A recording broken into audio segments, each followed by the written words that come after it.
अरे भाई कैसे फेवरेट नहीं हो सका, मेरा मतलब है कि इतना इतना दे कंक्लूडेड इट सो वेल, इतना खूबसूरत एंडिंग भी थी एंड ओवरऑल सारे ट्रैक्स का जो उन्होंने कंक्लूजन दी है, the writing, the direction, Meesam's performance, everybody's performance and also the twist. हमने देखा हुआ है कि वीडियो भेज के छोड़ दिया है कंप्यूटर पे, वो we've seen it in other series and films and all, but it was done so well and the performance between Meesam वो जो बॉस है वीडियो में जो परफॉर्मेंस दे रहे हैं और जो वली देख रहा है उनको, because let's keep in mind कि वो साइलेंट वो शॉट्स होते हैं ना, वो देख रहे होते हैं, they are just dead shots you have to give expression too, right. The both interaction जो एडिट होके दिखाया है वो बहुत अच्छा था। सो राइट, एंड मैं ज़्यादा नहीं कहना चाह रही, मुझे पता है कि नादिया एंड मरीना भी बहुत कहना चाहेंगी इसके बारे में, कुछ लास्ट एपिसोड था एंड मरीना का तो बहुत फेवरेट रहा throughout, so I will keep it short. I just love the whole thing and I feel कि बहुत अच्छी तरह से इन्होंने इसको वाइंड अप किया है। कोई नी जग कोई चीज़ें नहीं थी, आपको ये नहीं लगा कि हो यार ये बाप का भी जो मैं बार बार कहती रही ना कि वालिद रिएक्ट नहीं करता था, वो भी कंक्लूड उन्होंने बहुत अच्छी तरह कर, वो पता चल गया उसे गोली का भी पता था, उसे सब हर चीज़ का पता था, उसने ऑफर भी किया कि मैं आपका इलाज के पैसे देता हूँ अपने बेटे के, वो कहता है कि आप कैसी बात कर रहे हैं। सो वो भी कंक्लूड किया बहुत अच्छी तरह and overall performances were lovely, situations were lovely and मुझे बड़ा अच्छा लगा वो जो एंड में जो उसकी कज़न है, जो मरीना बार बार कह रही थी ना कि वो उसको इग्नोर क्यों कर रहे हैं, तो उसका वो जो माज के साथ जो एक रिश्ता शुरू हो गया था, न्यू एंट्री बॉय कि उधर, और यहाँ पे ये जो कहानी है, ये एक नई कहानी शुरू हो गई है। I liked it very much, so well done well done. किधर है मेरे थम्स अप? यू नो मुझे कैसा लग रहा था जैसे आप एक डॉक्यूमेंट्री देखते हैं ना, उसमें दो लोग बैठ के जब डॉक्यूमेंट्री बता नहीं रहे होते, आप रियलिटी शो देखें या उसमें किसी भी चीज़ के बारे में कोई, तो उसमें एक रियल लोग भी आते हैं जो अपना शॉट देते हैं कि जी उस वक्त ऐसे हुआ, it more look like that. नहीं, आई थिंक मुझे ये चीज़ें नहीं अटकी। ओके, आई थिंक क्योंकि थ्रू आउट टचेस आते रहे, रेफरेंसेस आती रहीं थ्रू आउट, तो when they went to the concluding these tracks तो मुझे ये चीज़ें नहीं अटकी।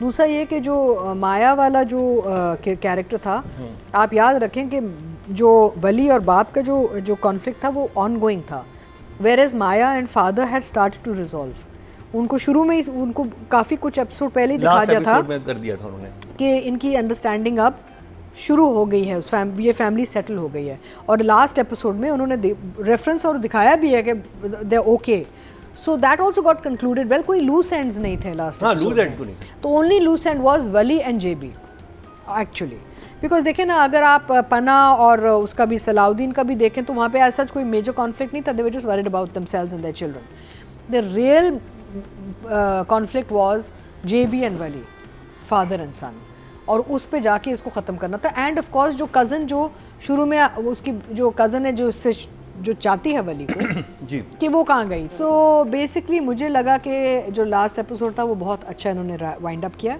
इसमें मुझे चीज़ अच्छी लगी वो एक तो थर्ड पर्सपेक्टिव, जो एक वॉइस ओवर था एक्सप्लेनिंग कि भाई आगे क्या हो सकता है कज़न एंड उनके साथ, दैट वाज लवली नरेशन जो थी।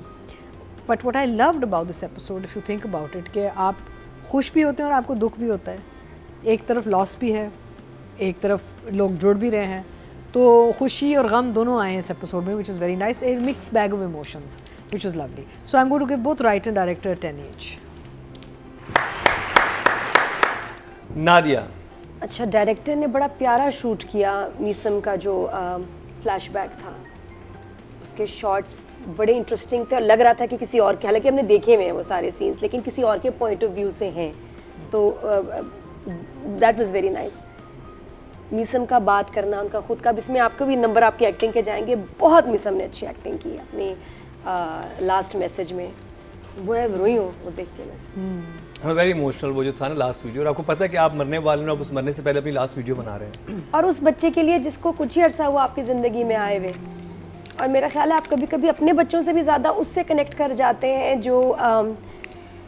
जो आपको अपनी स्ट्रगल की याद दिलाए, आपको दिल करता है उसके लिए कुछ करने को, क्योंकि बच्चे टेक यू फॉर ग्रांटेड, उनको क्या पता आपकी क्या स्ट्रगल, लेकिन जब आप अपना आप देखते हैं ना, कहते हैं यार मैं भी यही था, मैंने भी ऐसे, उसे अपना आप नजर आ रहा था उसमें। हाँ, तो वो उनके उसके आखिरी टाइम पे अल्लाह ने एक औलाद ही दे दी, और उनके जैसी ही, जो कि वही बनना चाहता है, तो that was beautiful and he left everything to Wali. Wali अब ऐसा ही गरीब नहीं है, उसके पास घर है, स्टूडियो है, दोस्त जानने वाले कॉलीग्स हैं, तो जब भी हम उनका नाम पढ़ते हैं तो हमें बहुत फ़ख्र होता है। सो मुबारक हो आप सबको। और मुबारक हो सबको। और जब भी हमारी खुशी का मौका होता है तो उसे बिरयानी खाई जाती है।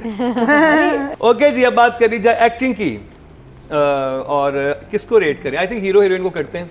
अदीका जी आप। सो मैं पहले शुरू करूँगी नुमान और समर के जो सीन्स थे मुझे बड़े अच्छे लगे, बिकॉज़ वहाँ पे मुझे लगा कि एक आदमी जो इस स्टेज ऑफ लाइफ में है, जिसने इतना मुश्किल वक्त देखा है, जो एक प्रैक्टिकल ज़िंदगी जी चुका है, उसमें एक मेच्योरिटी होगी compare to the young boy who is coming in very emotionally. तो आई लाइक दैट, वो जो the father son banter, because जवान खून होता है, वो तो भड़कता है, लेकिन जो मेच्योर लोग होते हैं ना, जैसे वालिदैन होते हैं, उनको थोड़ा सा सब्र से और क्या कहते हैं ख्याल से कदम उठाने पड़ते हैं, बिकॉज अगर आप रिएक्टिव हो जाते हैं तो जो जवान खून आपकी तरफ जब वो भड़क रहा होता है ना, तो फिर वो और भड़कना शुरू कर जाता है। So I really like the way the father handle the son, because the son came with so much emotion, he came with pain, he came with loss, he came with so many emotions, Guilt even. guilt, so many कि मैं अपने emotions। बाप को इतना बुरा समझता था, मेरा बाप इतना हाँ, बुरा था ही नहीं, तो वो तो अच्छा एक्चुअली मेरा ख्याल कर रहा था। फिर अल्फा मेल दोनों हैं, बाप बेटा दोनों अल्फा मेल्स हैं, राइट? तो वो कावरिंग डाउन वाला चक्कर भी नहीं है। तो जिस तरीके से बाप ने फिर एवेंचुअली उसको जाके झप्पी मारी है, that made complete sense because the father also has an ego, the son also has an ego. तो very alpha male sort of scene, very very well done by both Numan and Samar. Overall I feel Samar has been fantastic, no question, as Wali.